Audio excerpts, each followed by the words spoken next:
Marketer of the Day, episode 626, Defeat Impostor Syndrome.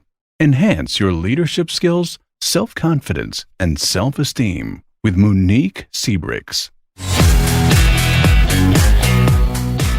Hey everybody, and welcome back to the podcast. We're chatting with Mooniek Seebregts, and Mooniek has coached since 2002. She's a speaker, she's an international best-selling author, and in 2013, she became the founder and director of the Center for Innovation for Leaders, which is located in good old Sacramento, California. And Mooniek realized that people like to go after their full potential, and they want to be a great leader, but they often don't know how to get there. So Mooniek has backpacked and sailed the world, and she's now in California, which she calls one of the most beautiful countries in the world.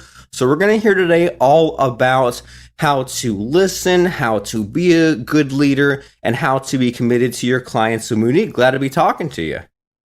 Thank you. Thank you so much for having me. Well, you're very welcome. So what has you excited these days? What's been kind of your focus the last, 30, 60, 90 days? Great question. All right. So in December, I went from not wanting to have any intentions to having a deep intention for 2019, which sparked me into a complete decluttering of my office. Every piece of paper went through my hands. And I don't know if you have experienced this, Robert, but oh my goodness, you think you have a certain amount of administration or stuff, and then you get into it and you go deeper and deeper. And I found stuff from 2007 that I didn't even know I had. I can relate, and I can relate to cleaning up some of that old stuff and stumbling upon an old notebook or some pieces of paper and seeing ideas that I'd completely forgotten about, or seeing plans that I had, and I thought, oh yeah, I wonder how the heck that fell off my radar. That's a good idea. I should pick that right back up again. Yeah. I am with you because I have found at least 10 ideas that I want to get back to. Awesome. Well, I'm glad that you are re-energized and reinvigorated. And so as far as what you tell people you do for your business, what is that exactly? So I work with people who don't feel very leader-like, but they would like to be a leader or feel leader-like. They would like to become the leader that they would like to follow so they can achieve their vision, their goals, whether it is for work or for life. I love that. Be the leader that you like to follow so that you can hit your goals and so that you can build the things that you want. And I can definitely relate to having that little bit of imposter syndrome of wondering if I'm worthy, or thinking to myself, if only I had more confidence with this or more experience with that I could go more places. And then at the same time, you see people who just seem to have it so easy, right? They have no problem with the speaking, with the confidence of putting themselves out there or getting things done. And you think, gee, what? And you think, gee, that person doesn't even seem that smart or that skilled. So how the heck can I tap into some of that? So do you have any thoughts on that, on how we can be better leaders and how we can gain that confidence? Yeah, so the first thing that I think is necessary for all to realize is that we were raised as followers. We were raised in our family to be a follower, at school to be a follower, in our society to be a follower. And if we're not, we're difficult, or people are like, God, can't you listen? And then you're 18 or so, and you go to hopefully college, or you do the job that you really want to do, and people expect you to suddenly be an adult. But it doesn't work like that. On top of that, the brain takes about 29 years to develop. So how can we become the adult in our own life? Well, between 18 and probably 29, there's a whole lot of learning that we should do unless we've had the chance in the home that we grew up in. So that's where we get to self-development. And I think self-development is so hugely important because whatever is happening on the inside shows up on the outside. So if I am not confident on the outside, there is something that I need to work on the inside. Does that make sense? It does in a lot of ways, and maybe in a few slightly painful ways, just because, like you said, when we grow up and when we're in school, I mean, school itself was designed for us to become factory workers, right? It's when the bell rings on a regular basis and we're told to, sit at your exact assigned desk and be quiet. And our parents tell us to stay out of trouble and study and get good grades. And like you said, if you are too far off the beaten path as a child, then you're labeled as difficult. Then you're a troublemaker, and that's not good. And then then over time you're kind of told to fit in, conform. But then when it's time to get out in the world, and especially if you're an entrepreneur or building your own business, well, then you kind of have to switch gears there and be more dynamic and do the opposite, and then tap into some of this self-development stuff. And with the self-development, that's been on my mind, especially today, because I was watching someone on video and he was talking about, how to, live your best life and how to be more fulfilled in all these things. And something just didn't sit quite right with this person.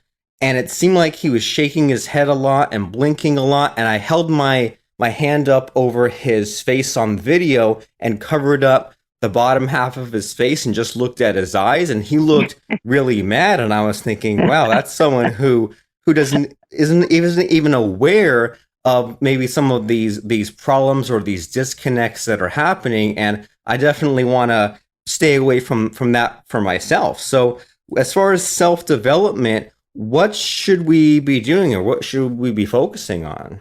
Well, there's a whole lot these days about emotional intelligence, which I am very much in favor of. And the other day I was looking on Amazon Prime, and there are actually videos now about emotional intelligence. Having said that, there's more that we can focus on. But what I see happening, because I've been coaching for so long, is that every person is so different and so individual that it really boils down to micro learning. You need something else than your neighbor, or you need something else than your partner because of who you are and because of your background and the way you were raised and all your beliefs and thoughts. Which brings me to the next part, is when people are very courageous, they are willing to dive into let's call it the basement of our personality, which is where all the subconscious stuff lives, where, our habitual stuff, the stuff that we have taken on, thoughts, feelings, beliefs that maybe come from our environment or our culture. And unless we really look at them and choose whether they fit us or not, we keep reliving the same thing over and over again. So basically, we are either always repeating the past, or we are a part of evolution, or we take part in evolution. So those are the two choices, and self-development will help us to move forward. Not that we ever get rid of the past, but we can be conscious about it, how we use it. Yeah, that sounds ideal, to use the past as a learning tool and a a list of things not to repeat, as opposed to the trap a lot of us fall into of just being stuck in that same cycle and being on repeat, which isn't good because that sounds to me like a lot of wasted time. And it sounds like if you keep living the same year on repeat and then you eventually die, what have you really done? So, as far as you and your own personal journey is concerned, is there anything that stands out for you that was difficult for you to overcome when you were diving into the basement of your mind, so to speak? Yeah, there are a few things that I have overcome.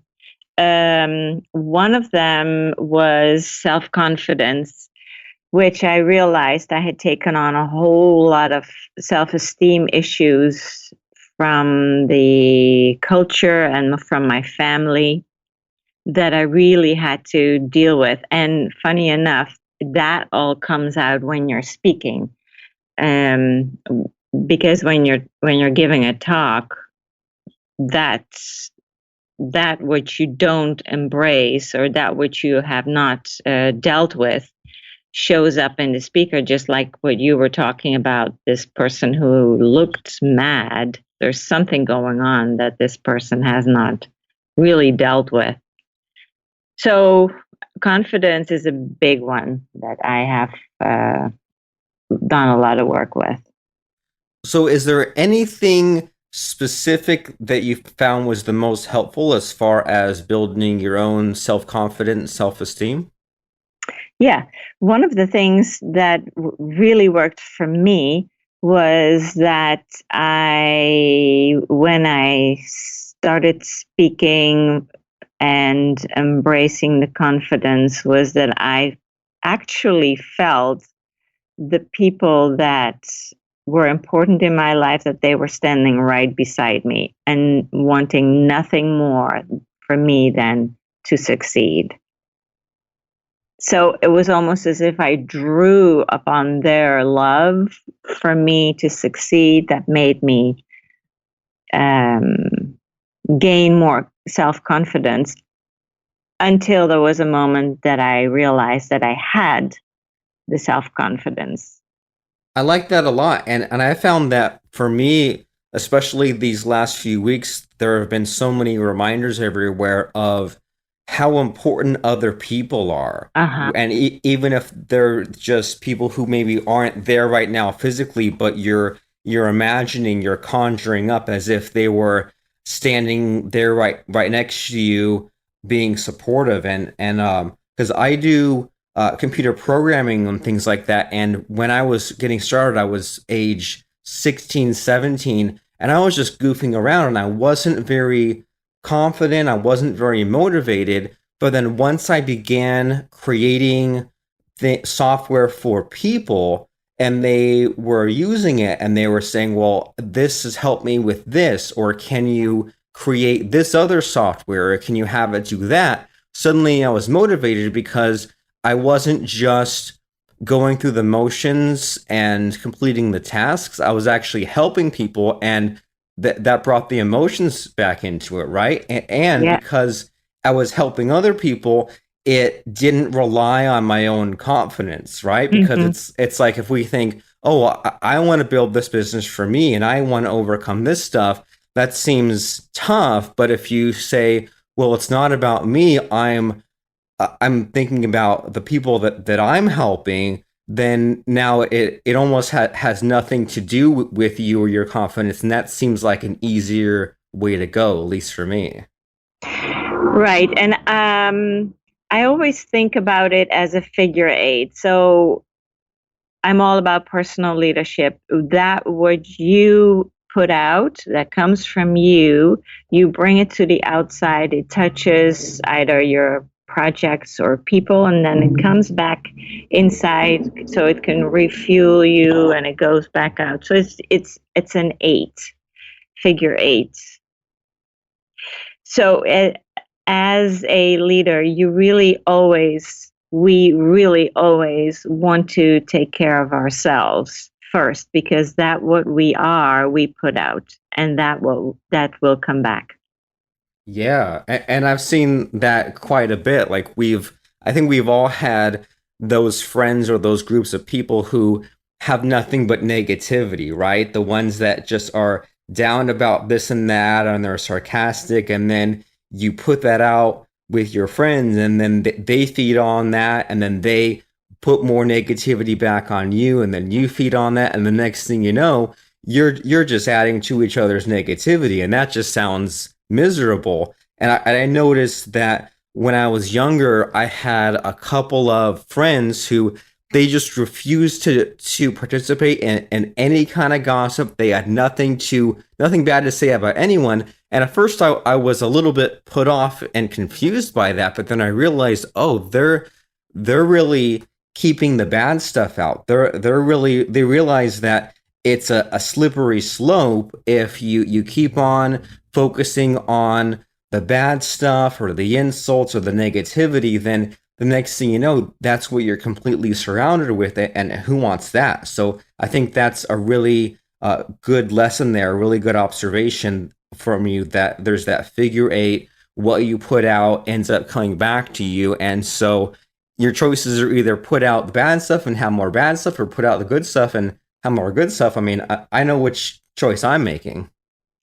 Right. And we are living in a very interesting time right now on a massive scale, I think, because there are all sorts of reasons to get upset or to, watch the news. And then there is another thing that you worry or think about or feel defeated about. And it doesn't matter what or where it's happening.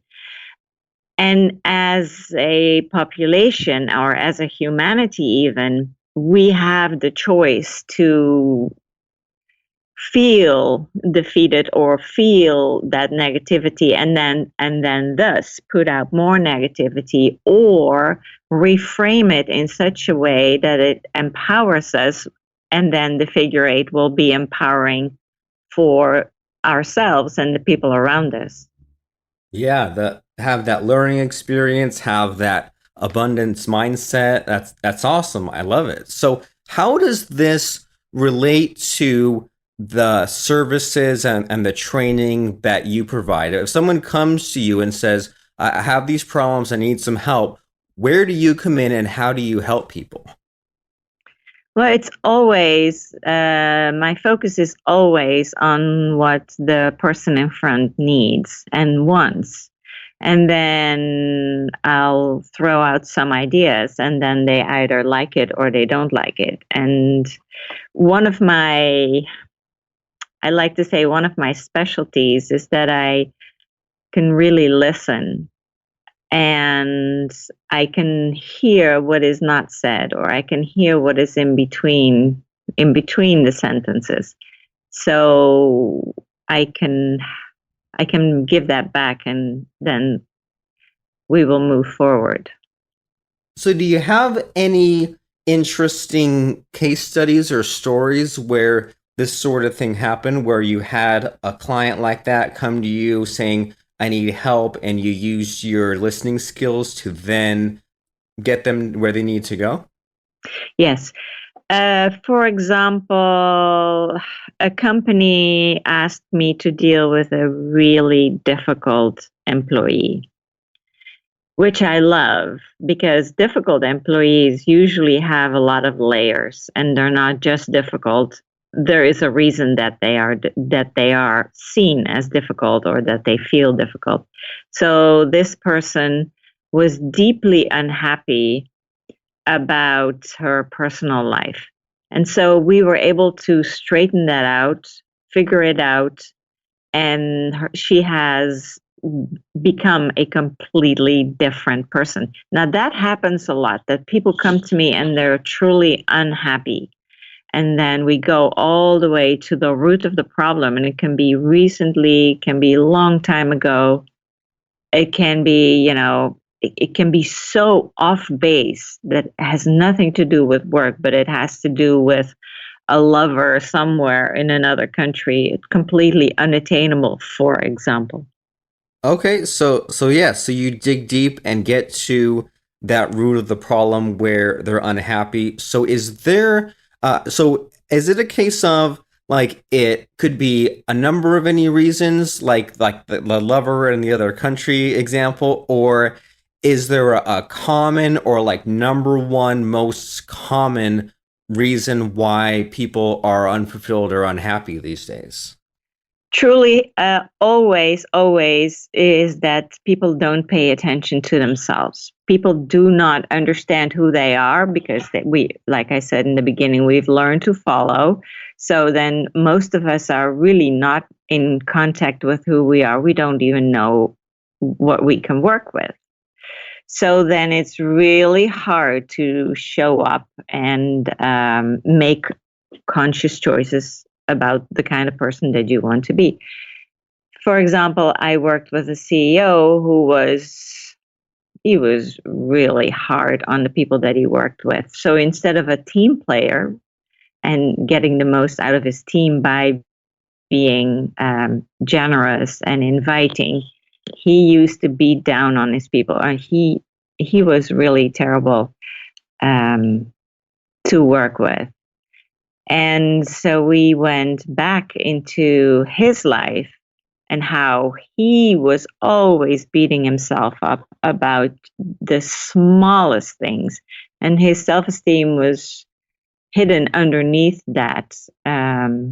He was unhappy with who he was, how he had lived, all the misfortunes that had happened. And so here he was 50 years old and double beating up all the people that were around him.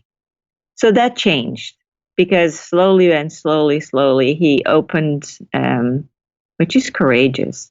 He opened himself up to these suggestions and the ideas, and then he started making different choices about himself, right? About how he treated himself. And so therefore then that changed the way he was with his team. Awesome. Yeah. And as you're explaining that, I mean, I think at some point we've all been there, right? We've all been at the point where we're super harsh on everyone around us. And then when we take a step back and think about it and notice what's going on with us, we're like, oh, maybe we're taking things out on other people just because we feel bad about ourselves because we're beating ourselves up, or we set super duper high standards for ourselves, and instead of really dealing with that, we just let the emotions and the chaos take over. So yeah, it seems like as you're explaining some of these things, it's so important for us to tune into what's really going on with us. And so is there an easy, I guess, action step that listeners can take today in order to begin listening to themselves? Is it a matter of journaling or hiring a coach, or is there something specific we should be checking out today? One of my favorite tools, besides really talking with somebody who can truly listen to you as an objective listener, which goes beyond being a friend, right? Because friends often agree with each other, is to do the artist way. Have you heard of that? The artist way is journaling. No. So basically, you put your pen on paper and you don't stop writing until you've written 3 pages, and they can be long pages or short pages. And you can start with, I really don't want to write. I have no idea what to write about. I don't want to do this. This is stupid. And you keep writing because you can't take your pen or pencil off paper. And then something happens, because then suddenly the door to maybe your basement or what you're really thinking about or what's really important in your life starts to open up. And usually for me, the nugget happens on the 3rd page. And this is not my idea. This is from Julia Cameron and a lot of creative people and a lot of people in leadership positions. they do this in the morning. So they get up, they have their pages ready to write on, they get their cup of tea or coffee, and they sit down. That's the first thing they do. And what it does, it clears your whatever is going on inside you. It clears your mind. You can have actually a clean slate to start with. So you don't pile up everything on top of the slate that isn't clean for the day. That's awesome. And my sister used to do something similar in college. She called it free writing. And when she was procrastinating on a term paper, she would do just what you described. She would just type whatever came to mind on the keyboard. Even I don't feel like writing, I'm putting off writing this paper. And she had a similar effect. Was after a couple of pages of that, then it would get all the clutter cleared out of her brain, and then she would then have nothing left then to do the work, then do the writing. And I really like how the way that you describe it there is to do that as part of our morning routine, is to wake up and just get all those that baggage out that maybe has been piling in there overnight or over the previous day. Get it all out there. That way we can start the day fresh. That's a really great tool for people to use if they can be disciplined enough to stick with it. But even just try it just tomorrow morning, first thing before anything happens in the day. Why not try that and see where it takes you? So as far as your websites, books, projects, contact information, where can and where should people find you and reach out to you? All right. And thank you for asking that. My website is a long website because we are the center of innovation for leaders.com. And so people can get in contact with me through contact at Center of Innovation for Leaders, since I believe that as leaders, we should always innovate ourselves. Yeah, don't just be an innovator, don't just be a leader, be both. Be both. And then on the homepage of the website, there are the 9 steps to personal leadership. So when people check out your website and people email you, is there anything specific you want people to be sending over to you? Do you want them to send them like your question about leadership, or do you want them to tell you about their problems, or is there anything specific you want people to be emailing over to you? Well, everybody who emails me and is interested in leadership coaching, they always get their first coaching free. So if people would say, I'm interested in a free coaching session, then I would love to give that. Perfect. So everyone listening, make sure that you do that. Send that email to Mooniek, and that is contact@centerofinnovationforleaders.com, and ask her about that free coaching session and how you can claim it. And while you're waiting for a reply back, then check out centerofinnovationforleaders.com, so that way you can see what she's all about and how she can help you. And I mean, it's free. You better ask for it. If you don't ask, you don't get. And so as we're wrapping up here, Mooniek, you said that lately you've been decluttering and that you're also excited for this coming year. So is there anything specific that you plan on doing this coming year that you feel like sharing? Anything new and interesting on the horizon? Yes, I have a few things. The first thing is very close. It's in every moment. I choose to be who I really want to be. So that's the first big thing. And then I plan to, in September, walk the John Muir Trail. And I have a few other odds and ends that I am looking at. But a big impact I want to make in companies this year. I want to make more people aware of how wonderful teamwork can be if everybody understands personal leadership.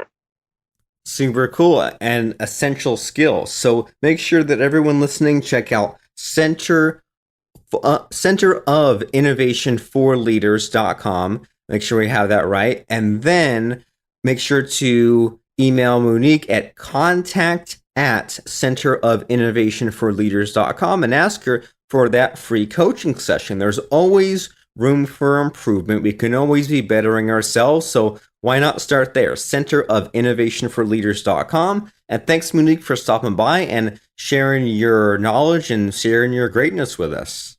Thank you so much, Robert. And thank you, everybody, for listening.